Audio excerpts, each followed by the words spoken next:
This is eCommerce Uncensored. Brought to you by Fast Forward Unlimited. We're coming to you fully loaded and exposed with all the strategies and techniques for growing your e-commerce business. Hey everyone, and thanks for joining us on another episode of eCommerce Uncensored. This is episode number 94. My name is Kevin Manel, and I'm here with Jason Caruso and Paul Chu. Today's episode is going to be an exciting one, I think. Yeah, I'm looking forward to it because yesterday was a pretty intense day. Yeah, yesterday was a pretty intense day, and we're trying our best to not be intense, but it's really not working. And today we're going to talk about like we had a listener come to us and ask us for a proposal for this new website that he's building, or he started building, and the company that he works for is a $700 million company, and even though that's true, the product sells worldwide. They've never sold anything online, so it's kind of like a hybrid startup. Yeah. And I think a lot of you guys who are just starting out, this is going to be very, very helpful for you, because you may or may not be trying to figure out why people may or may not be buying your product. And today is going to be... Yeah, and I think it's a step that a lot of people miss. And it's a big part of the overall strategy for long-term success. Right. But before we do, we have to get into our sponsor today, who is Klaviyo. Klaviyo, every day I learn something new with Klaviyo. It's pretty amazing how... so you're learning from Klaviyo every day, and you're also learning from me every day. So that's pretty... I've learned nothing from you. I've learned zero. Right. Anyway. So the other day, Klaviyo did this update that was kind of reporting emails, inflating the numbers. Yeah. Because they're always trying to do updates, obviously. And I got so excited, I sent to one of our clients, and she's like, "No, this is wrong." I said, "Oh, crap." But anyway, Klaviyo is like, every day we're like learning new things and learning new ways to use it. And, I tell everybody, look, if you're using email for your business and you're not using Klaviyo, you need to stop what you're doing right now. Go to ecommerceuncensored.com/email. It will redirect you to Klaviyo. All that does is give us credit. We don't make any money off of you signing up because it is free for the first 250 contacts. But they do kind of recognize us as the person who, or the people who recommended you. And it just gives us credit. And so we'd appreciate it if you did that. But putting that all aside, the platform, one of our clients right now, we've always had trouble reporting like how much money the emails are making, and it's just like this platform just tells you everything. Actually, we were in a meeting the other day, and one of our larger clients moved over to Magento. Google Analytics wasn't reporting the e-commerce data, and we used Klaviyo to report the revenue. Yeah, and you get to see. It's not just like... You also don't just see Klaviyo numbers, right? You can see source revenue from everywhere, Facebook, Google ads and things like that, where you can actually market to those specific sources as well. Yeah. Which is really cool. Awesome. ecommerceuncensored.com/email. Also, don't forget our Facebook group, ecommerceuncensored.com/Facebook. That will redirect you to our group. That thing is growing. And we'd love to see you in there. We talk, we try. Semi-active. Yeah, we try our best. But a lot of the people in the group are interacting with each other. Yeah, which is awesome. And we talk a lot about Klaviyo. We talk a lot about email, Facebook, all that stuff. And yeah. It's great. So join up there. Did you say the URL already? Did you give the URL? Yes, ecommerceuncensored.com/Facebook. Okay. Now, for our podcast, our episode today.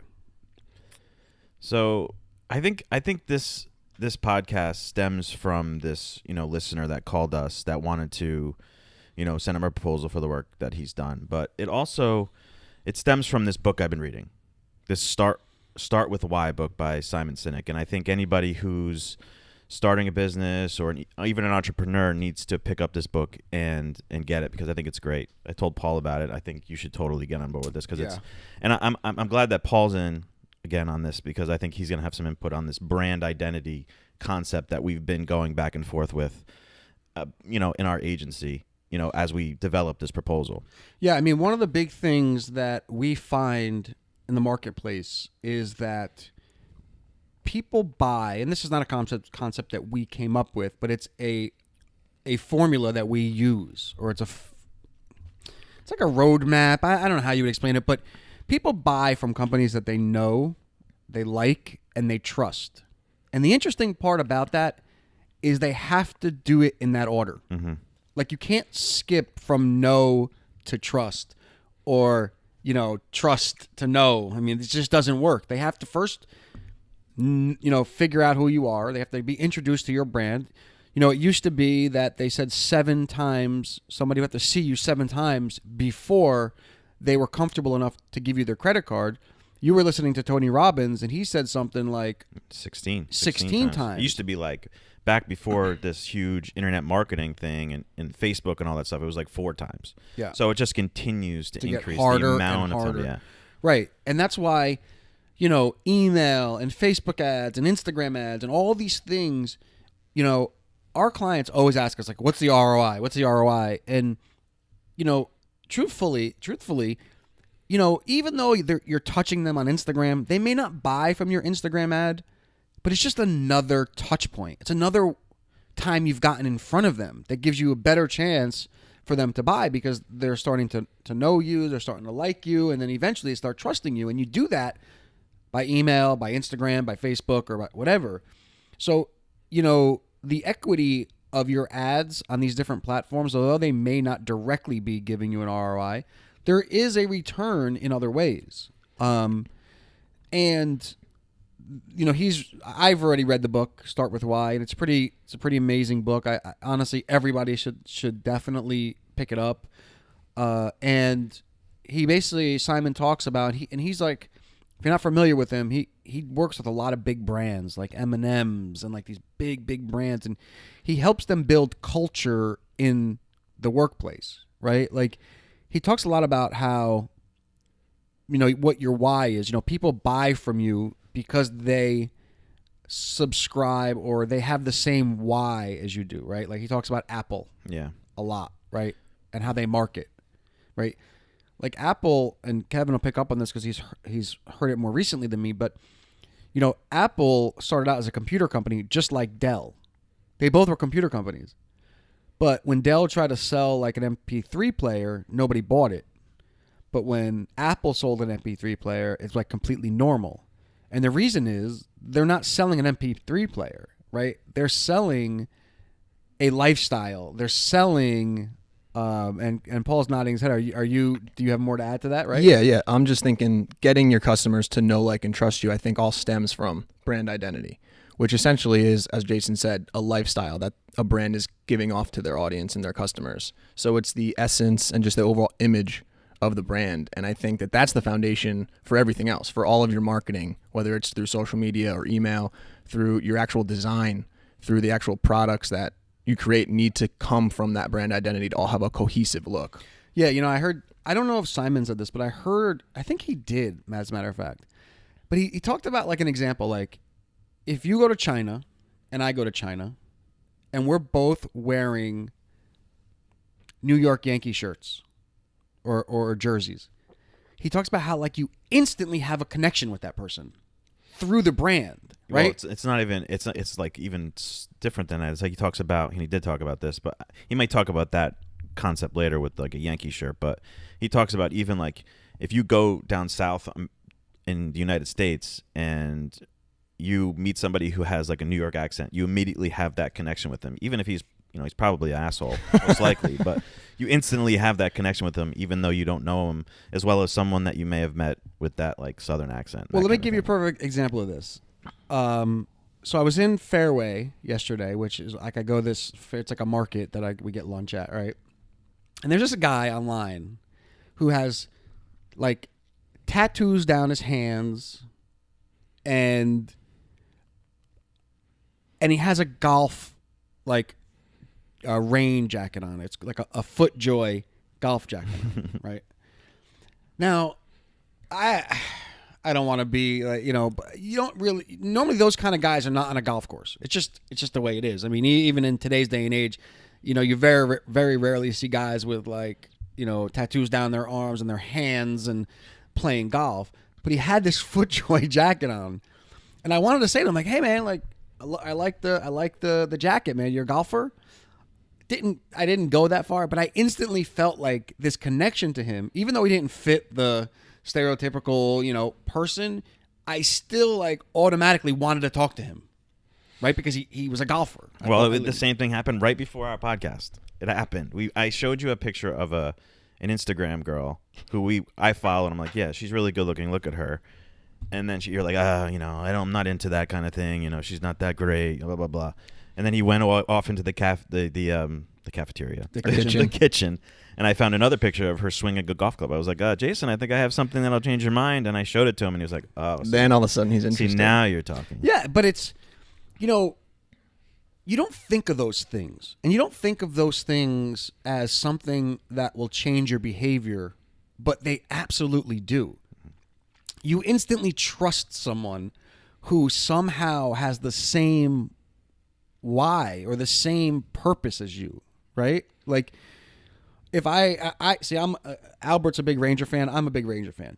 If you go to like any city in the nation, there's like just as many Ranger fans at the game as there are the home team, and it's just people that like the same things, people that trust the same things, just instantly have these like a connection. Yeah, it's just a familiar feeling when you have something in common with somebody, so it's easier to connect with them. Now, one thing that you have to do as a business owner online, right? Like it was funny. Like I've always heard this concept years and years ago. It's like your website can't talk to your customers. Like it can't. Like you can create a video and say hello, and like you can't.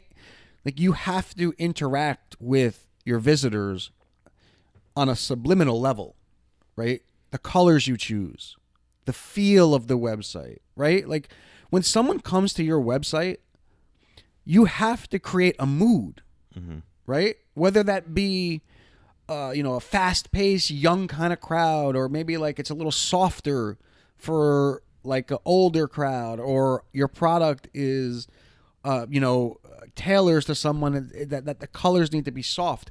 You're setting a mood. Well, the whole know, like, and trust sequence that has to happen goes a lot deeper than just throwing your product or your brand in front of somebody 16 times in order to get them to buy. Because I think that's what most people think. He's like, okay, I have to have my product in front of them 7 to 16 times, and then eventually they'll buy. But people buy products. They follow a purpose, right?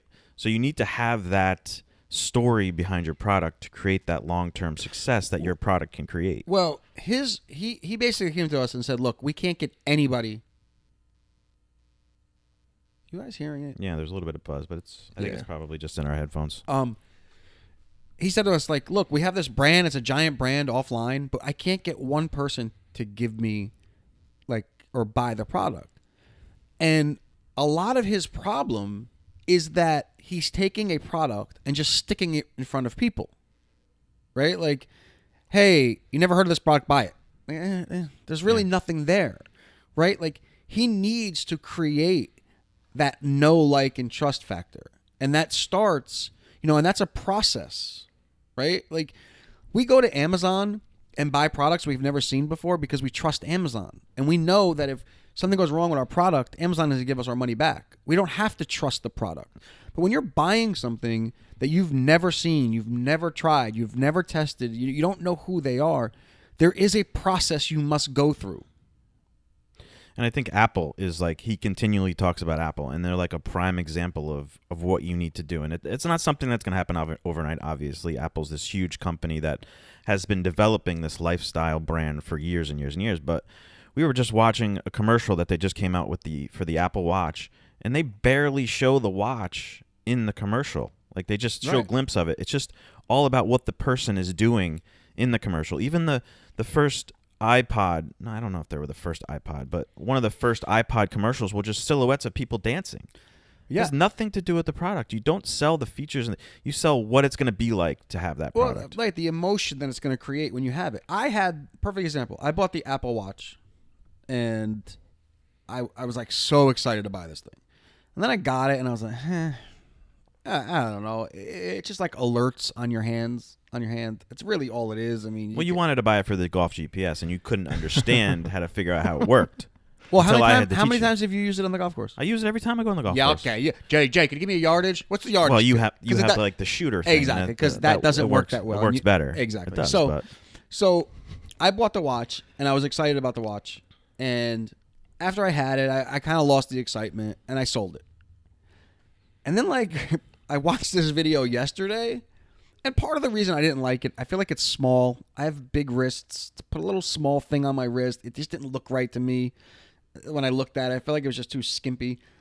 But like they made it bigger. It's like it's not 38 millimeters now. Now it's 44 millimeters, and they made it like it has all these like features that really you never use when you have the watch. It doesn't. It's, right? Like stand up. It's never told me to stand up. It tells me to stand up. It tells me to breathe. Yeah, it does that. Breathe. It tells me to breathe, and I think it knows when I need to like, yo, calm down, dude. You need to breathe. Right. It really does tell me at those moments. Right, but they make it look so cool that you're almost, and it like all these subliminal messages.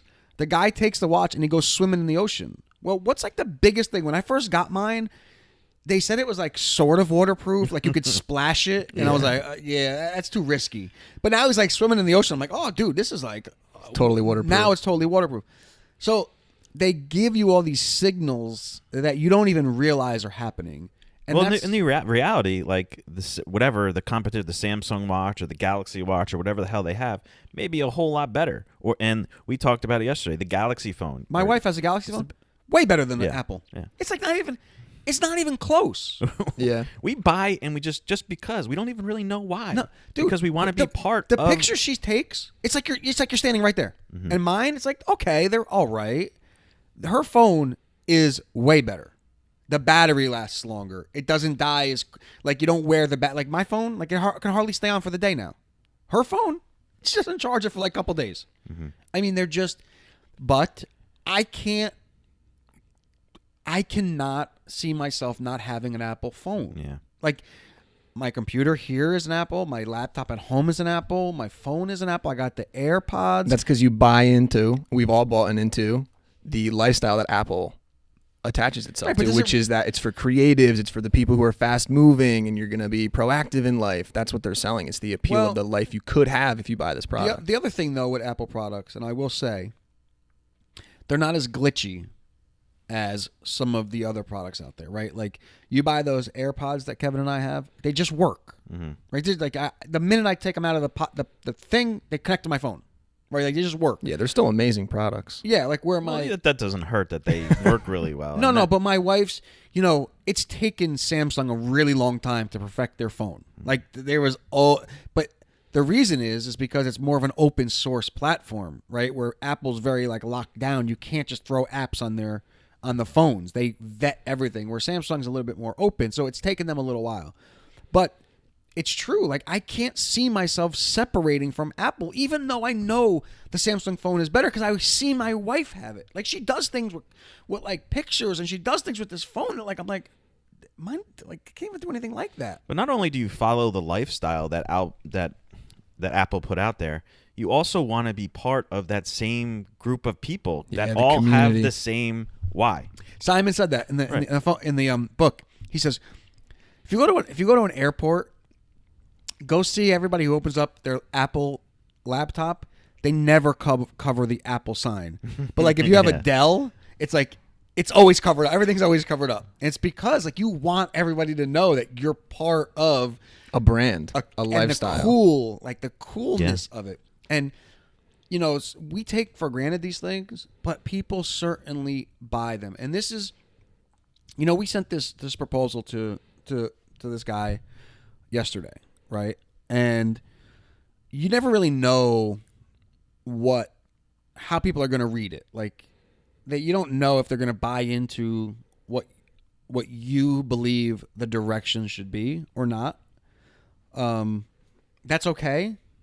Well, I think the whole proposal process that we had yesterday was really great, because while we're like working on this guy's proposal to do his brand identity, we're working on our own brand identity at the same time as we're doing this, because we want to communicate to every one of our clients our why. Not just we can do this, we can do that, we can do this, we can do that. And we have to communicate it in a way, because in the same way that your customers need to have the same why as you to buy and follow you, we have to have the same why as our clients. Like, so in other words, if our why is because we want to have long-term successful relationships with our clients and they become successful, we can help them long-term.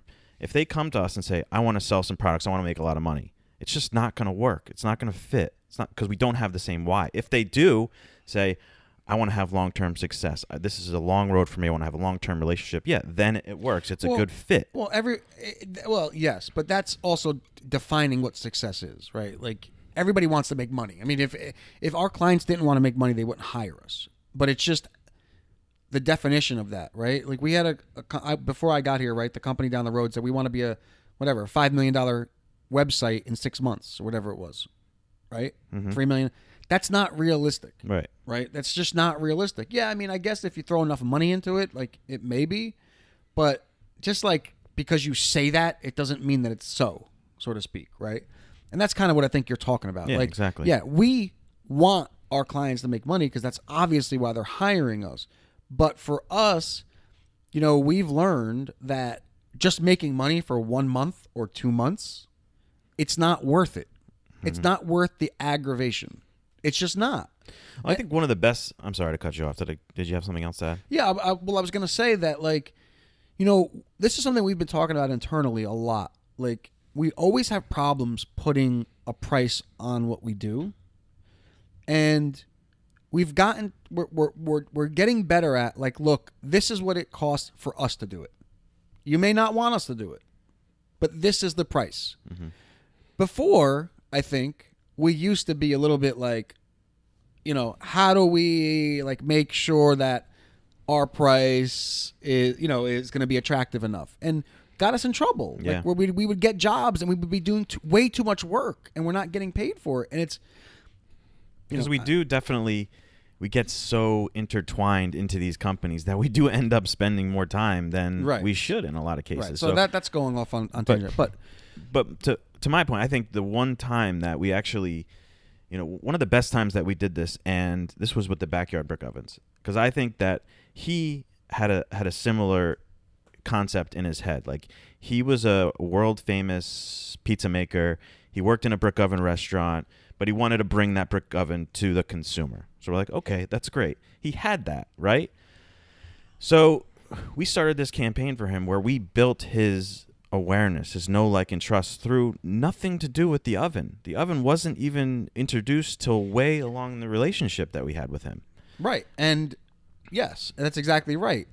Now, some companies can stick that through. Right. And some can't. But you're not going to get people, like, people don't just buy a product on price. Mm-hmm. They just don't. I mean, like, let me give you a perfect example. I'm looking for this very, very expensive golf shaft on eBay. The shaft brand new is $380 just for the shaft for the golf club. Mm-hmm. Okay. There are people selling it for like $100. I don't trust that. I don't care how they can go to $50. I'm not buying it. Mm-hmm. I'm going to spend around $200, right? Because I know that's about what a real, authentic, used shaft, this shaft goes for. Nobody sells it.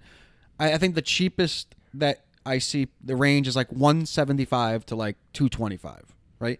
I'm not buying it at $100. There's something wrong, with that. Well, being the cheapest or giving the biggest discount can be like a short-term gain for some people. It's not a long-term approach for people, because people are always going to expect the lowest price from you, and they're just not going to be those, engaged repeat buyers. Well, Apple is definitely not the cheapest, right? They don't have to be, though. They're not fighting to be the cheapest. They're saying, like, look, if you want to be cool, you buy our stuff. Right. If you don't really care about the lifestyle, you don't really care about, as Simon says, like, going against the status quo, right? What's normal, like, then go buy a Samsung. But if you want our stuff, if you want, like, this is how much it costs.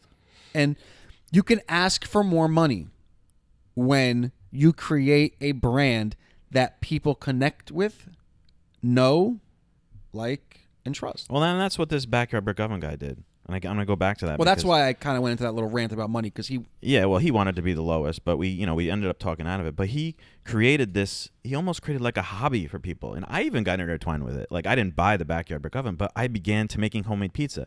And that's what it was about. His whole messaging, his whole why was he wanted people at home to be able to make the same kind of pizza that he made in his award-winning pizza restaurant. And he did that successfully through lots of videos, through giving content away. And, he would make the pizzas in his oven. So you're subliminally, There you go. Subliminally. showing the product, but you're not. And we weren't talking about like how great it was, or eventually we would talk about that. But that wasn't what it was about. But it was a movement. The month before he fired us, he sold like 60 ovens in a month. Yeah. Because... first of all, we started it over winter and like backyard brick oven, but yeah, it took a good 4 or 5 months to get that message out and to get people comfortable enough. They saw him comfortable enough, take out their credit card and put it in his website. Yeah. And I kept the more and more I kept thinking about that. I kept going back to that client. I'm like, wow, that was really something. He really was building something. And he just wasn't in a position to fund it at that point. It was unfortunate. Well, I think he was. I just don't think that he had. I think he went into it like how we're telling people not to go into it. Like, don't go in saying like, how do I make $1 million today? Mm-hmm. And if you do figure out a way to make $1 million today, there's a good chance that it's going to be gone tomorrow. Right. Right. Like long term. A long-term type plan is always the most stable. Mm-hmm. And so, yeah, I mean, this particular client, the guy who reached out to us yesterday, they do have the resources, and I think they do have the time, quote-unquote time, to build this. But, one of his biggest thing is like he's like, I can't get anybody to buy the product. Mm-hmm. And that's the reason. Right. The reason is because people don't know it, they don't like it, and they don't trust it. Now, if you're going to throw this type of product in front of people that they don't know, like, or trust, they're not going to buy. I mean, they need to have a reason to connect with it. Mm-hmm.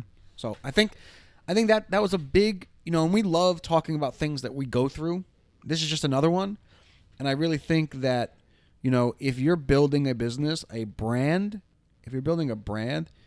you got to be a little bit more cognizant about the process that someone goes through before they buy your product. Right.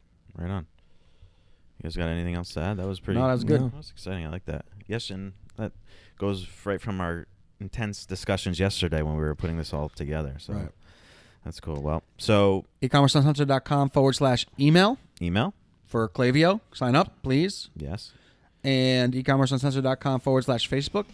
Get in the group. Yep. Join the conversation. Conversation. That's so cliche. Anyway. All right, guys. All right. Thank you guys so much. It's been episode number 94. You can check us out at eCommerceUncensored.com, and we'll talk to you guys real soon. See you later. Bye.